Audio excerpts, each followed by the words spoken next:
నమస్కారం. ఆంధ్రప్రదేశ్ ప్రజలు 5 కోట్ల మంది ఆంధ్రుల ఆశీర్వాదంతో రాష్ట్రంలో ఎన్డీఏ ప్రభుత్వం ఏర్పడి 14 మాసాలు పూర్తి చేసుకొని 15వ మాసం నడుస్తుంది. ఏ ప్రభుత్వమైనా రొటీన్గా పరిపాలన చేస్తే తర్వాత వచ్చినటువంటి ప్రభుత్వాలకి ఇబ్బందులు ఉండవు, సమస్యలు ఉండవు. కానీ గత 5 సంవత్సరాలు పరిపాలించినటువంటి ప్రభుత్వం అన్నింటినీ పక్కన పెట్టి కేవలం వ్యవస్థలన్నీ చిన్నాభిన్నం చేసి రాజకీయ పార్టీల్ని అణగదొక్కాలని చెప్పి ప్రయత్నం చేసి దీనన్నింటికంటే మిన్నగా ఆంధ్రప్రదేశ్లో ఉన్నటువంటి ఆర్థిక వ్యవస్థని పూర్తిగా చిన్నాభిన్నం చేసిన విషయం మీకు, నాకు, ఆంధ్రప్రదేశ్ ప్రజలందరికీ కూడా తెలుసు. ఇటువంటి పరిస్థితిలో ఆంధ్రప్రదేశ్లో ఎన్డీఏ ప్రభుత్వం ఏర్పడింది. నేను 6 సార్లు ఎమ్మెల్యేగా పనిచేశాను, ఉమ్మడి ఆంధ్రప్రదేశ్లో కానీ విభజన ఆంధ్రప్రదేశ్లో కూడా. 6 సార్లు ఎమ్మెల్యేగా చేసిన వ్యక్తిని ప్రజల ఆశీర్వాదంతో అధికారం వచ్చిందని చెప్పి ఒక పక్క ఆనందం ఉన్నా, ప్రజలకు ఇచ్చినటువంటి హామీలు నెరవేర్చగలమా, ఎన్నికల్లో ఇచ్చినటువంటి సూపర్ 6ని అమలు చేయగలమా అని కొంత ఆందోళన కూడా చెందిన విషయాన్ని తెలియజేస్తున్నాను. అయితే అదృష్టం కొద్ది చంద్రబాబు నాయుడు లాంటి వ్యక్తి మన రాష్ట్రంలో పుట్టడం మన రాష్ట్ర ప్రజలు చేసుకున్నటువంటి అదృష్టం.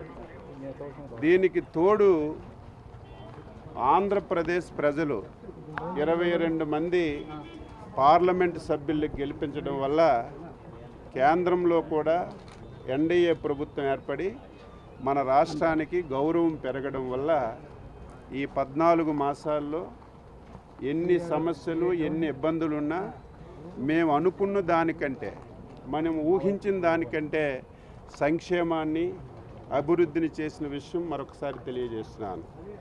గత ప్రభుత్వంలాగా ప్రతిదానికి ఒక యాడ్ ఇవ్వడం, ఒక కార్యక్రమం చేయడం, ప్రజలకు ఇబ్బంది పెట్టి పెద్ద పెద్ద బహిరంగ సభలు పెట్టడం ఈ ప్రభుత్వానికి అలవాట్లేదు.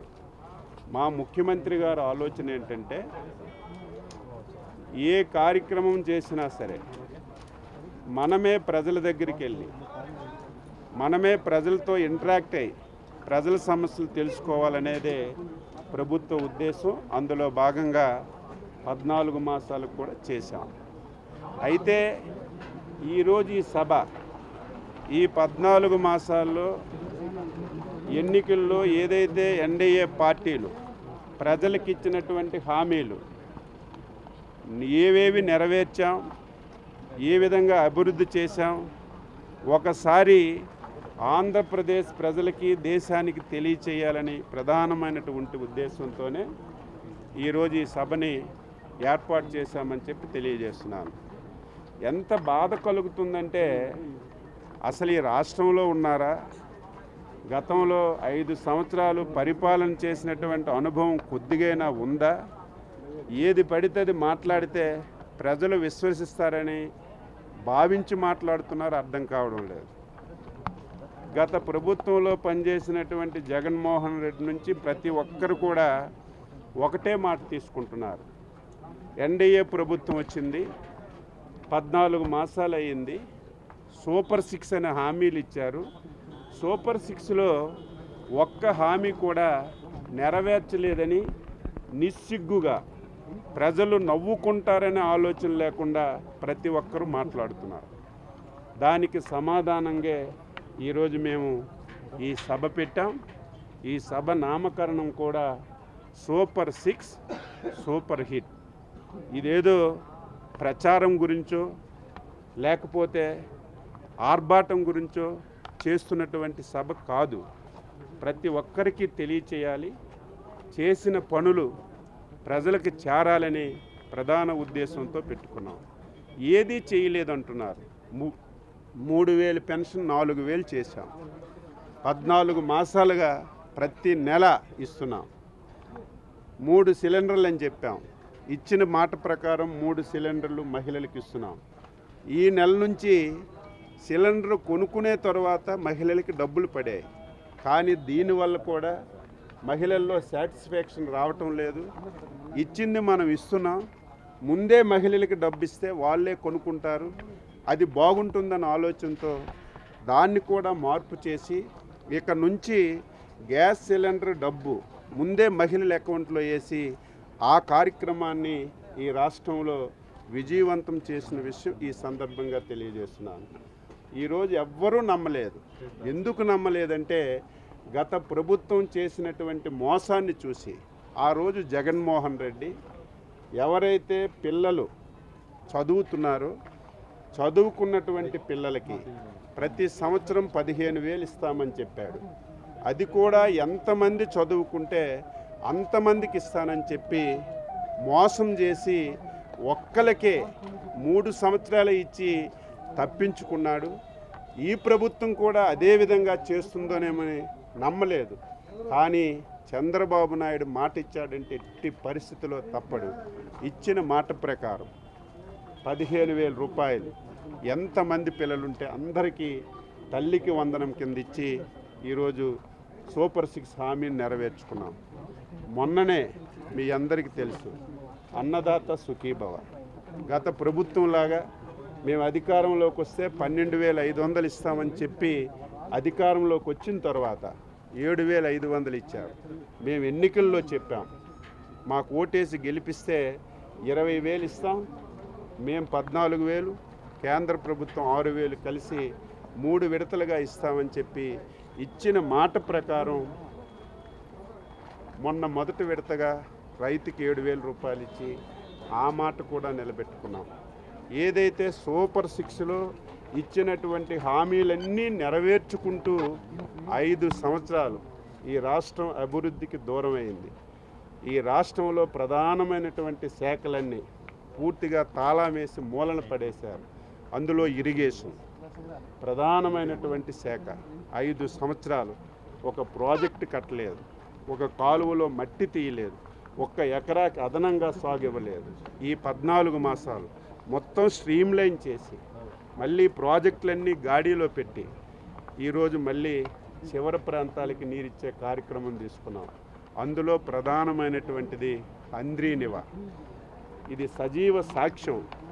తెలంగాణలో ఆ రోజు ఉండేటప్పుడు చంద్రబాబు నాయుడు గారు చేసినటువంటి ప్రాజెక్టులు, మళ్ళీ ఈరోజు ఆంధ్రాలో మళ్ళీ చంద్రబాబు నాయుడు చేసినటువంటి ప్రాజెక్టులు, ఈరోజు హంద్రీనివా ద్వారా కుప్పానికి కూడా నీరిచ్చామంటే ఇది ఈ 14 మాసాల్లో ఈ ప్రభుత్వం చేసినటువంటి మంచి కార్యక్రమం.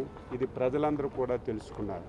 ఇక ప్రధానమైనటువంటిది ఈ రాష్ట్రానికి అత్యంత ప్రధానమైనటువంటిది అగ్రికల్చర్ డిపార్ట్మెంట్, వ్యవసాయం. 65% మంది వ్యవసాయం మీద ఆధారపడుతున్నారు.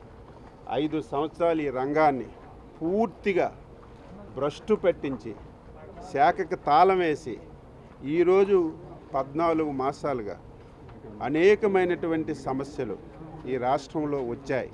వచ్చిన ప్రతి సమస్యకు కూడా ఈరోజు పరిష్కారం చూపిస్తూ ముందుకెళ్తున్నాం. ఈరోజు వ్యవసాయ శాఖ తీసుకుంటే ఒక పక్కన ఈ 14 మాసాలు పంటలు బాగా పండి అధిక దిగుబడి వచ్చిందని ఆనందం ఒకవైపు అయితే, పండినటువంటి పంటకి గిట్టుబాటు ధర రాక రైతుల ఆందోళన కూడా ఒక పక్క చెందుతున్నారు.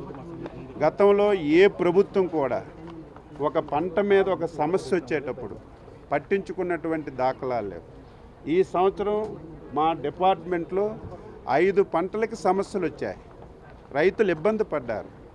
కారణం ఏంటంటే గత సంవత్సరంతో పోలిస్తే విపరీతంగా దిగుబడులు రావడం వల్ల ధరలు తగ్గిపోయాయి. ఇంటర్నేషనల్ ఎక్స్పోర్ట్స్ అన్నీ తగ్గిపోవడం వల్ల ధరలు తగ్గిపోతే 5 పంటలకి ప్రభుత్వమే ఈరోజు మార్కెట్ ద్వారా కొని రైతుకు ఆదుకున్న విషయం ఒకసారి గుర్తు చేస్తున్నాను. ఉదాహరణకి కోకో తగ్గిపోతే కేజీకి 5 రూపాయలు ఇచ్చి కోకో కొన్నాం. ఈరోజు రాయలసీమలో చిత్తూరు జిల్లాలో మ్యాంగో పూర్తిగా ధర తగ్గిపోతే కేజీకి 4 రూపాయలు ఇచ్చి మ్యాంగో కొన్నాం. ప్రకాశం జిల్లాలో నల్లబల్లి విపరీతంగా పండించారు. పూర్తిగా పంట బాగా వచ్చింది.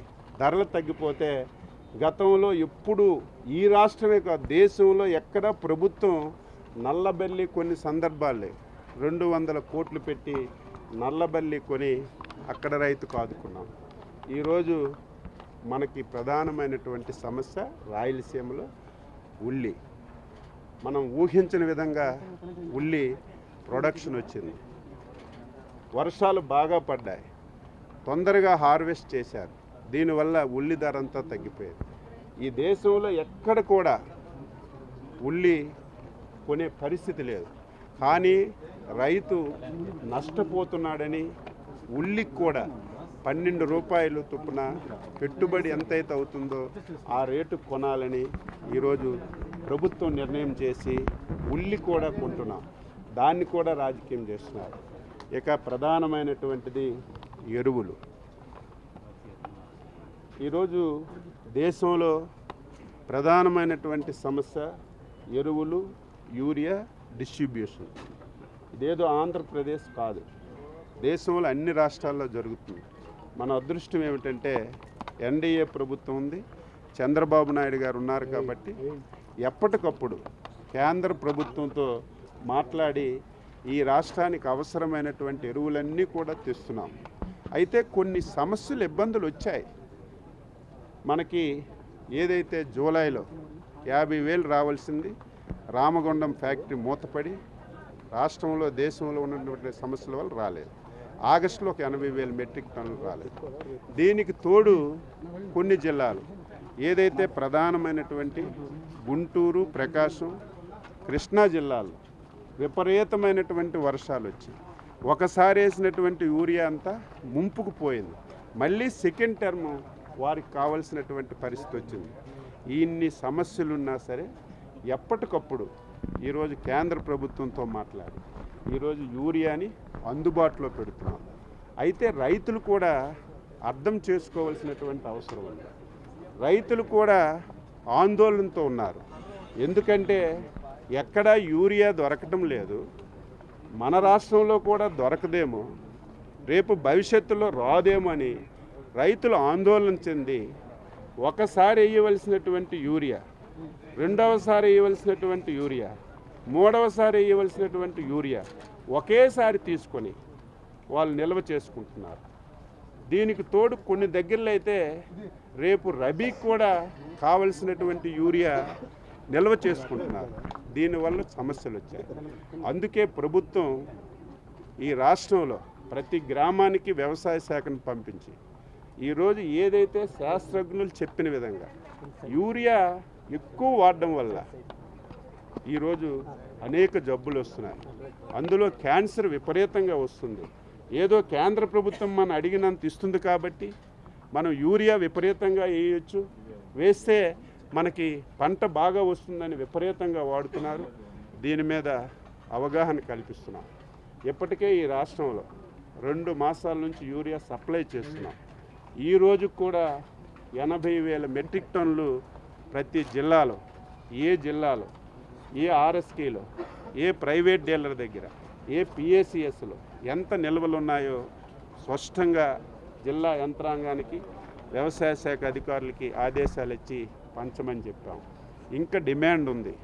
నిన్ననే మన ముఖ్యమంత్రి గారు కేంద్రంలో ఉన్నటువంటి ఎరువుల మంత్రితో, నడ్డా గారితో మాట్లాడితే ప్రేమ అభిమానంతో, మన రాష్ట్రం మీద అభిమానంతో వెంటనే 50,000 మెట్రిక్ టన్నులు నిన్ననే కేటాయించారు. అది కూడా ఈ రోజు నుంచి 13వ తారీఖు లోపు కేటాయిస్తే వెంటనే రాదు. షిప్ రావాలి, బెర్త్ చేయాలి, అన్లోడ్ చేయాలి, మళ్ళీ జిల్లాలకు పంపించాలి. ఒక 3-4 రోజుల్లో మళ్ళీ మనకి ఒక 50,000 మెట్రిక్ టన్నులు వస్తుంది. నెక్స్ట్ మళ్ళీ 1,00,000 మెట్రిక్ టన్నులు వస్తుంది. ఇప్పుడే స్ట్రీమ్ లైన్ అవుతుంది. అయితే సమస్య ఎక్కడైనా సరే రైతు సేవా కేంద్రంకి వెళ్ళి ఒక 100 మంది లైన్లో ఉంటే రైతులకి యూరియా అందడం లేదని చెప్తున్నారు. రైతులు యూరియా తీసుకుంటున్నారు, కానీ అందరూ ఒకేసారి వెళ్తే దానివల్ల మనకి సమస్యలు వస్తాయని ఒక క్రమబద్ధతలో పెట్టిస్తున్నారు. ఎక్కడ యూరియా సమస్య లేదు, కావాలని చెప్పి వైసీపీ పార్టీ దీన్ని రాజకీయం చేయాలని ఎక్కడో ఒక దగ్గర సమస్య ఉంటే వాళ్ళ పేపర్లో టీవీల్లో పెట్టి ఇంత మైన్యూట్గా ఈరోజు వాళ్ళ పేపర్లో కానీ వాళ్ళ సోషల్ మీడియాలో కానీ ప్రధానంగా ఎక్కడైనా చిన్న విలేజ్లో చిన్న వార్త యూరియా మీద వస్తే వెంటనే ఆ కలెక్టర్కి పంపిస్తున్నాం. మీ దగ్గర ఈ వార్త వచ్చింది, ఇందులో వాస్తవం ఉందా, వాస్తవం లేదా, వాస్తవం ఉంటే ఎందుకుంది, వెంటనే పరిష్కరించండి అని మైన్యూట్గా మేము ఈరోజు చూసి ఈ సమస్యని పరిష్కరిస్తున్నాం. నేను ఆంధ్రప్రదేశ్ రైతులకి వ్యవసాయ శాఖ మంత్రిగా యూరియా అందుబాటులో ఉంది, ఆందోళన చెందవలసిన అవసరం లేదు. మీరు ఏ విడతది ఆ విడత తీసుకోండి, మొదటి విడత తీసుకోండి, రెండవ విడత తీసుకోండి, మూడవ విడత తీసుకోండి. రేపు రబీకి కూడా కేంద్ర ప్రభుత్వం 9,50,000 మెట్రిక్ టన్నులు మన ఆంధ్ర కేటాయించింది. రబీగా వస్తుంది కాబట్టి మీరు ఆందోళన చెందకుండా ఈరోజు మీరందరూ సహకరించాలని చెప్పి ఈ సందర్భంగా తెలియజేస్తాను.